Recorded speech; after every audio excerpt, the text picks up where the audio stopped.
Bon, bah, il semblerait que Renault communique enfin sur le problème de la Mégane E-Tech. Donc, comme on a vu tout à l'heure, un problème de climatisation en charge rapide. Premier modèle basé sur la nouvelle plateforme CMF-EV, la nouvelle Mégane électrique n'est pas à l'abri de rencontrer des soucis techniques en début de carrière. Alors que les premières livraisons ont démarré seulement en juin, une quinzaine de propriétaires ont déjà rencontré un problème immobilisant. Après une recharge rapide, ils se sont en effet retrouvés sans clim. Certains ont également vu des messages anomalies de batterie de traction ou charge batterie d'essai impossible s'afficher sur leur compteur numérique, tandis que d'autres évoquent un bruit d'enrayement. Une conséquence liée à la défaillance de compresseurs de clim, qui a parfois déjà nécessité un remplacement de cette pièce. Mais le nombre de Mégane E-Tech électriques qui ont été victimes de cette panne est heureusement très faible.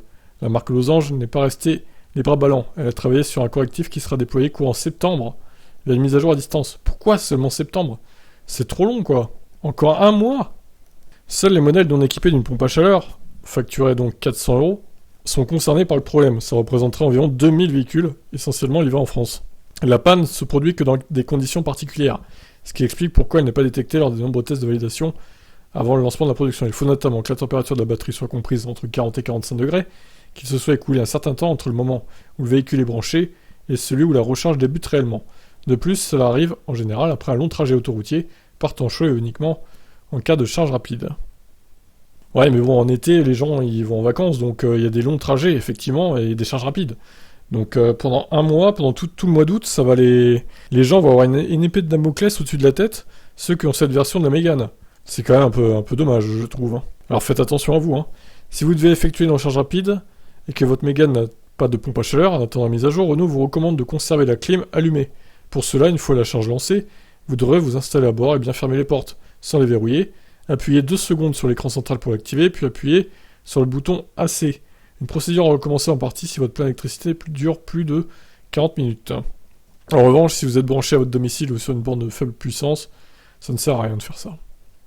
En réalité, c'est une vanne reliant le circuit de refroidissement de la batterie au circuit de climatisation qui aura tendance à se mettre dans une position de repos lorsque les conditions évoquées sont rencontrées.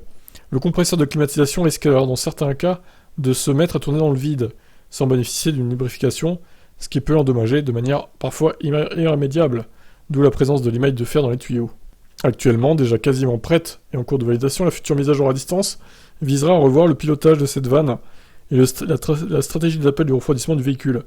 Si elle est forcément un peu contraignante, la solution provisoire qui a été donnée permet déjà d'éviter toute casse du compresseur, puisque le circuit de climatisation reste toujours ouvert. Renault espère que ce palliatif ne servira pas plus de 3 à 4 semaines maximum. Quant aux Mégane dotées de la pompe à chaleur, ce n'est pas cette technologie qui les met à l'abri du problème, mais simplement un logiciel de pilotage de la climatisation qui est différent. Ok, et ben là on sait tout ce qu'il y a à savoir. Effectivement, on a l'origine du problème et les solutions qui seront mises en œuvre. Solutions qui n'arriveront pas avant un mois. C'est un peu dommage. Donc attention, si vous partez en vacances avec votre Mégane E-Tech et que vous faites des recharges rapides, surtout j'imagine celle à 130 kW du coup, qui recharge beaucoup plus vite que celle à 85, ça pourrait en plus amplifier le problème, qui fait très chaud. Serrez les fesses et faites ce qu'ils disent. Enfin, ce qu'ils disent, pardon. Parce que pourrait y avoir des surprises. Donc voilà, en gros, faut laisser la clim allumée pendant que la voiture recharge. Du coup, ça va vous bouffer un peu de courant, mais bon, au pire, si ça peut éviter toute casse en attendant la mise à jour.